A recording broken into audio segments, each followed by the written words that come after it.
이명과 소리 치료에 대해서 알아보는 시간을 갖겠습니다. 가장 먼저 소리 치료가 무엇인지에 대해서 알아보겠습니다. 그리고 그 소리 치료를 가능케 하는 가장 기본적인 기저 원리 세 가지에 대해서 한번 알아보겠습니다. 또한 다양한 소리 치료 음원을 사용할 수 있는데요. 강도, 주파수, 그리고 시간에 따른 소리 치료 방법과 그 효과에 대해서 알아보겠습니다. 그리고 마지막으로 이러한 다양한 방법들의 장점과 단점을 간략하게 확인하는 시간을 갖겠습니다. 먼저 소리치료의 정의에 대해서 확인해 보겠습니다. 소리치료는 외부 소리의 자극으로 인해서 이명이 감소하고 환자에게 안도감을 제공해서 이명이 큰 문제가 아닌 요소로 다가갈 수 있도록 습관화를 촉진시키는 과정입니다. 이는 총 세 가지의 기저 원리를 가질 수가 있는데요. 첫 번째, 뇌가 외부 자극이나 경험에 따라 구조와 기능을 변환시키는 능력인 신경 가소성입니다. 소리 치료를 통해서 이명 환자의 손상된 신경 경로가 재구성되고 과도한 신경 활동으로 인해 발생한 이명 신호가 점차 약화될 수 있습니다. 그리고 이명은 특정 주파수 대역의 손상으로 인해서 발생하는데요. 해당 주파수 영역이 과도한 신경 활동이 보이는 것이 특징입니다. 그래서 소리 치료는 손상된 주파수 대역을 자극하거나 보상해서 뇌의 주파수 지도를 재조정합니다. 이를 주파수 재조정이라 일컫습니다. 그리고 잔여 억제는 내가 느끼는 이명 주파수에 일정 시간 동안 소리 자극을 제공하면 이명 소리가 일시적으로 감소하거나 사라지는 현상을 말합니다. 이는 이명 환자들이 소리 치료가 실제로 효과가 있음을 보여주는 아주 강력한 증거로 사용되기도 하죠. 하지만 모든 환자들에게 나타나는 현상은 아닙니다. 강도에 따라 소리 치료를 분류해 보겠습니다. 일단 소리 치료음이 내가 느끼는 이명 소리를 완전히 덮어주는가 아니면 부분적으로만 덮어주는가로 나눠볼 수 있습니다. 즉, 완전 차폐와 부분 차폐로 말이죠. 소리 치료가 제한된 초창기에는 이명이 더 이상 들리지 않을 때까지 강도를 완전히 높이는 완전 차폐가 제한되었습니다. 그렇다면 성가진 이명 소리가 들리지 않아서 즉각적인 안도감을 줄 수 있을 겁니다. 하지만 이명 소리보다 차폐음이 오히려 더 크다면 오히려 짜증감이 더 커질 수 있고 오래 사용하기에는 귀에 많은 무리를 줄 수 있을 거예요. 그렇다면 반대로 이명과 차폐음을 같이 듣는다면 즉각적인 완화 효과는 좀 부족해도 장기적인 사용이 가능할 거예요. 환자의 수용성이 증가해서 더 오래 적극적으로 치료가 가능하겠죠.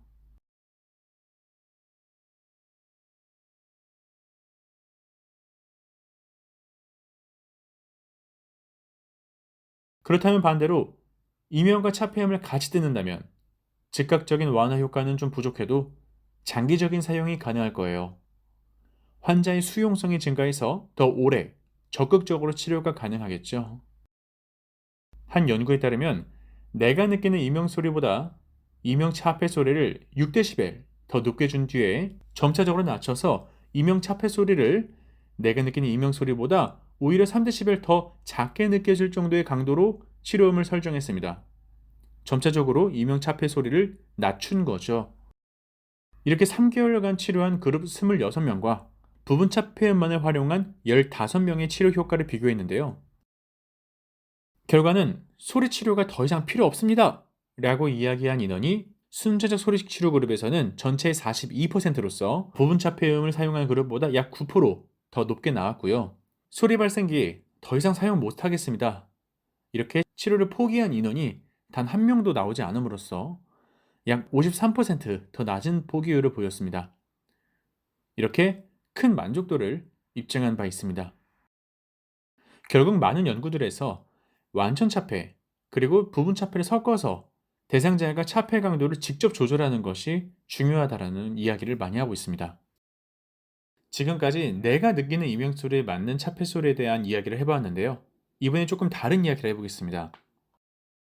이명 주파수가 아닌 인근의 주파수를 자극해서 이명의 신경을 분산시켜서 억제하는 방법인데요. 측면의 주파수를 이용해서 억제한다 하여 측면 억제라고 표현됩니다. 이렇게 측면 억제를 통해서 이명에 집중된 신경 반응을 실제적으로 줄이는 것을 목표로 하는 것을 노치형 소리 치료, 즉 노치드 소리 치료라고 합니다. 한 연구를 살펴보겠습니다. 이 연구에서는 노래에 개인이 느끼는 이명 주파수 성분을 노치드 필터로 제거해서 치료음을 사용했습니다. 총 3가지 그룹을 나누었는데요.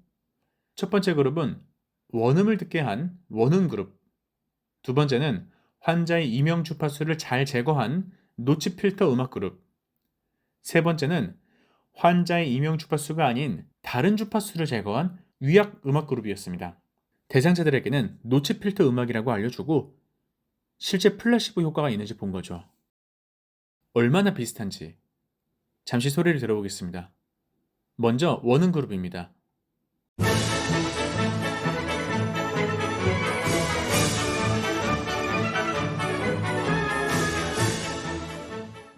소리가 아주 풍부하죠? 다음은 노치 필터 음악 그룹입니다.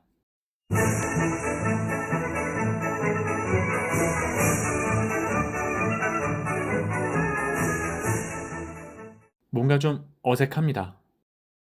그 다음은 위약 음악 그룹입니다.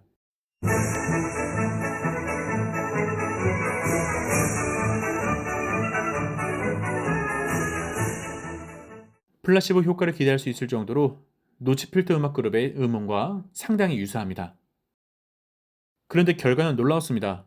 청각 뇌파 반응과 주관적 보고에서 노치 필터 음악 그룹에서만 유의미한 호전도를 보였습니다. 이런 노치드 필터를 사용한 음악 치료는 테일러 메이드 노치드 뮤직, 즉 TNNM이라고 부르는데 고주파 에너지를 보완하는 방법, 이명 주파수를 포함해서 2분의 1 옥타브 범위로 넓은 대역을 제거하는 방법 등 다양한 방법들이 있습니다. 그렇다면 과연 얼마나 오랜 시간 이명 치료음을 듣고 있어야 가장 효과적인 치료 효과를 나타낼 수 있을까요? 한 연구에서는요, 만성 이명 환자 58명을 대상으로 실험했는데요. 3개월간 매일 치료음을 듣되 하루에 1시간, 하루에 3시간, 하루에 5시간씩 듣도록 총 3가지 그룹을 나눠 평가했습니다. 그 결과 이명으로 인한 감정, 듣기 능력, 수면, 집중력을 평가하는 KTPFQ가 하루에 3시간과 5시간씩 들은 그룹에서 유의미하게 감소하는 것을 확인할 수 있었습니다. 조금 더 자세히 살펴보자면 3시간보다 5시간 그룹이 더 많은 감소를 보였죠. 결국 최소 3시간 이상은 들어야 유의미한 이명 개선을 노릴 수 있다라고 설명할 수 있겠습니다. 마지막으로 완전 차폐와 부분 차폐, 그리고 순차적 소리 치료, 노치드 소리 치료에 대한 장점과 단점을 정리해 보았습니다.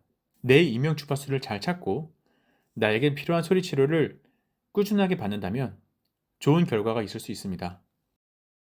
지금까지 이명과 소리 치료에 대해서 알아보았습니다. 감사합니다.